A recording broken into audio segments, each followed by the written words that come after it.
After only a couple episodes of Dexter Resurrection, I think it would be hard to argue that not only does this feel like what we love so much about the original show back in its actual heyday, in its height, but that it also feels like the continuation we were looking for after a bit of a messy season finale and a messy continuation in Dexter New Blood.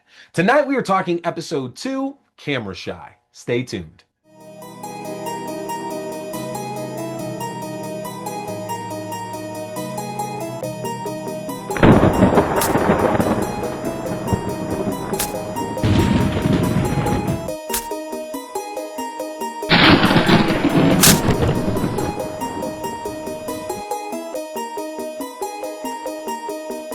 What's going on, everybody? Welcome to the show. I appreciate you tuning in. Like I mentioned, tonight in reviews, we are talking episode 2 of Dexter Resurrection, Camera Shy. Now, don't forget, this will have spoilers here in this recap, so if you want to keep yourself completely ignorant to anything that's happening here in the episode, go ahead and stop this. Go and check out the episode right now on Paramount Plus or Showtime, then come on back and watch this recap here. Also, don't forget to hit that subscribe button, hit that follow button. We're following along with Dexter Resurrection all season long. We're gonna do one episode a week up until the season finale. Don't want you to miss any of that. So whether it's my YouTube page or it's an audio podcast subscription like Spotify, Apple Music, whatever, or you're even on my link tree, hit that follow button, hit that subscribe button so you can be alerted when new reviews are going up. But I don't want to waste any more time. Let's jump right on into things and talk Dexter Resurrection episode 2, Camera Shy. So, in the world of Dexter, Dexter has now made it to New York. He's trying to track down Harrison. Remember in the previous episode, Dexter got alerted that a dead body, the guest at the hotel that Harrison had killed, had showed up, that the police had actually found all the evidence there for it. And so he's trying to make sure he can track Harrison down and help him out with this situation before he gets caught, and that could potentially lead to Dexter getting caught and arrested as well, too. With this, Dexter goes to the Empire Hotel and he investigates the room where the murder happened, and he starts to pick up some of the details that Harrison went through while he was carrying this out. And it's kind of cool to see Dexter, again, be able to relate to Harrison and actually pick up on all the smart things he was doing that he clearly picked up from Dexter, but he's approaching it in a very different manner. It's a good thing that Dexter's checking up on him, though, as when Dexter goes down to the kitchen where Harrison chopped up Ryan's body, you might recall there was a drop of blood that ended up hitting the ceiling that Harrison missed when he was trying to get everything cleaned up, and Dexter manages to catch that and scrape it off before the cops can start going through all the areas where they start to realize the body had been moved to. After investigating the crime scene, though, Dexter finds the truck that he stole from Iron Lake has been towed, and he ends up having to call a rideshare service called Your Car in order to make his way over to the towing yard and pick that truck back up. This is where he meets Your Car driver Blessings Kamara, who's incredibly friendly to him. Usually it seems that new people just happen to love Dexter and can interact with him regardless of what we actually know about him, which means that Dexter's mask has been so good over the years, keeping anybody at arm's length, unable to see what's really behind that facade there. But he ends up giving Dexter a lot of information about a serial killer going around New York who has the name The Dark Passenger. Now, you can of course understand why this might end up getting under Dexter's skin, because even though the Dark Passenger operated out of Miami, that doesn't change the fact that somebody new in New York who now has that name, not that he gave it to himself or anything, is now going around and killing random Your Car drivers. And as Dexter gets more information here, you can see the wheels spinning in his head and the formulations of a plan. This felt really great to get back to because, again, at this point, it has been years since we've seen Dexter back out on the hunt. If we go back to Dexter New Blood, the killings that took place there in that show were very much similar to Harrison killing Ryan back in that first episode. When he ends up killing Matt Caldwell, it's after Matt shoots this buck, and a lot of what he's saying just infuriates Dexter. Had Matt not done that, obviously Dexter would still be living under the radar and controlling those urges. Ultimately, Dexter is able to get his truck back, and with the help of Blessings Kamara, he's able to get set up as a Your Car driver in New York, which is going to allow him access to find this serial killer, the Dark Passenger, that's going around and killing all these other Your Car drivers. But it also makes it a bit easier for Dexter to kind of get around and find Harrison and help him out with everything that's going on as well, too. And with that dark passenger, we did see at the beginning of this episode the guy going around and actually ambushing a Eurocar driver, which ultimately ends with the driver being beheaded and this killer getting away. So Dexter has the information. He is able to track down who this killer is and get close to him. The table's ready to go at this point. Dexter's not realizing he's still putting his own needs above anybody else's. Harry calls him out here when he's chasing the dark passenger down that he basically stopped this dark passenger from killing this Eurocar driver. And Harry notes how Dexter's doing that in order to save somebody else, not necessarily feed his passion. But I don't know if I fully believe that just yet. There were a number of killings in the original show where Dexter took people out, and yeah, by doing this, he ended up saving other people, but it wasn't really for their benefit. So what I'm hoping is that as this season goes on, we get to see that Dexter, maybe he's never gonna feel an aversion to killing, but that when he comes at it, he starts really approaching it from the standpoint of how does this benefit somebody else, as opposed to how does it directly benefit me first. This was always a struggle that we had back in that original show, and especially in the last couple of seasons after Deb found out his secret and eventually started pushing Dexter to go back to what he was doing. I really wonder how that's going to work out here in New York now that we know we're going to have a lot more serial killers coming around. On the Harrison front, like I mentioned, Harrison is still suffering the effects of PTSD, so we see him struggling not only with, again, still believing that he killed Dexter, but also with the killing of this hotel guest, Ryan, just because it doesn't matter that this guy was going to do something heinous to somebody else. Harrison still is not like Dexter, and so he doesn't take the joy from killing people at all. Ryan was very much a crime of passion, and even with that, he's feeling incredible remorse about what he did ultimately. I have to imagine that at some point there, the talk between Dexter and Harrison is really going to put these two at a head for the way that they're coming at this differently. It happened a bit back in New Blood, but the moment that Harrison finds out that Dexter is alive, I feel that conversation is going to need to happen again so Harrison can really truly try to understand why Dexter does it.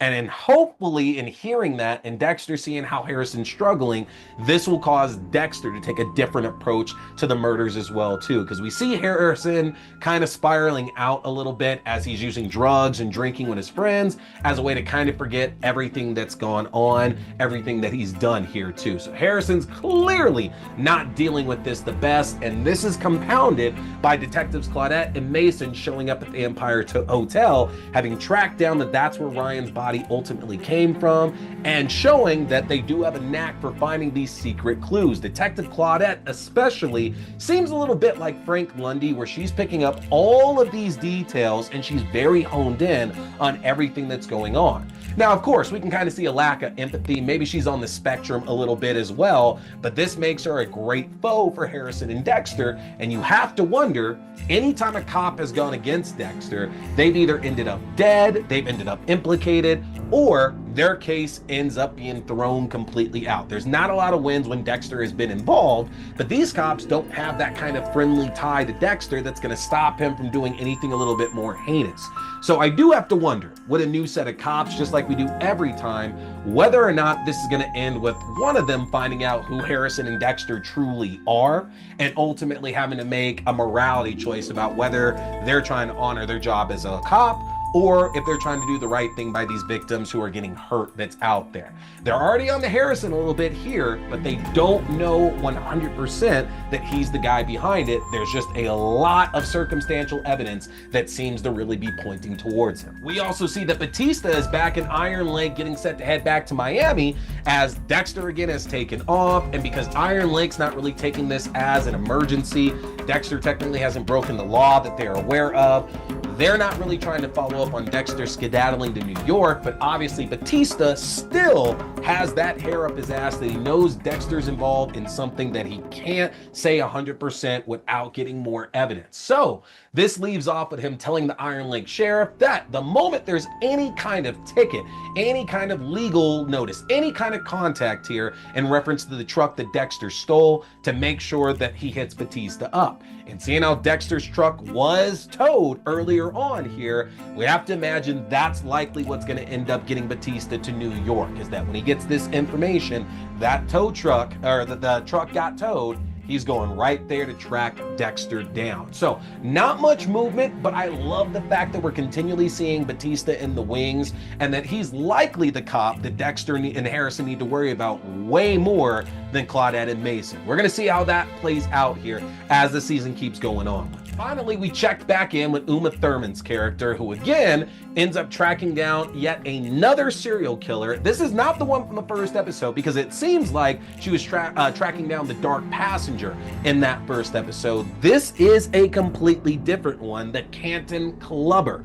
And as we see, there's some kind of arrangement that these serial killers have with Uma Thurman and her boss, who is very likely Peter Dinklage.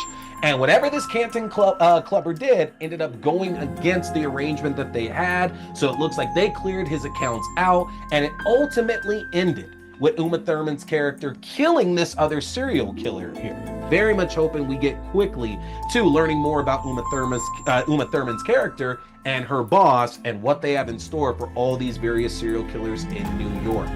There has been a lot to really enjoy here about Dexter Resurrection so far. Seeing Dexter back on the hunt in this episode was one of the best feelings out of anything we've seen in the Dexter franchise in the last 4 or 5 years. Just because it really did bring us back to those earlier seasons of the original show, watching him track down and get the information on these killers and really prove that they're deserving of the table. Seeing the interferences that come in and him having to navigate his life around all of this while still feeding his desires, and add that in to some of the stuff that developed in the last few seasons of the show and in New Blood, with Dexter having to make sure he's taking care of Harrison as well too.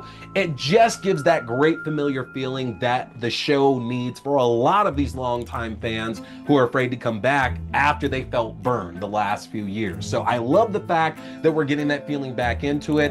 And something interesting, you know, I pointed out how we had the child actors for Dexter and Brian, the ice truck killer in the first episode of the show. We're also seeing that there's not an intro here for Resurrection either. Like, it's a quick title sequence, but that's about it. So it seems that Original Sin is really going to be holding on to that original Dexter theme and style of opening. And I think that's the right idea to do, because it gives that show a little bit more legitimacy. And then it also goes to what I said, to where it just feels like it's a pre-season of the original show as well too. It fits in so nicely. Loving that choice of leaving the theme song, or any kind of theme song, really away from Resurrection, just like it did with New Blood as well too. So it really seems like Resurrection is off on a good foot here. After only 2 episodes in, I am intrigued. I'm loving the familiar tone in here, and I like these new threads that are being set up. Is Dexter going to end up getting the dark passenger on his table in the next episode? Is that reunion with Harrison finally coming down? Is Batista making it to New York? Are we going to find out about these offers going out to serial killers? There's a lot here for us to break down over these coming weeks, but y'all, I don't know about you, I am excited for this here. This is some of the best Dexter content that we've gotten in quite a while.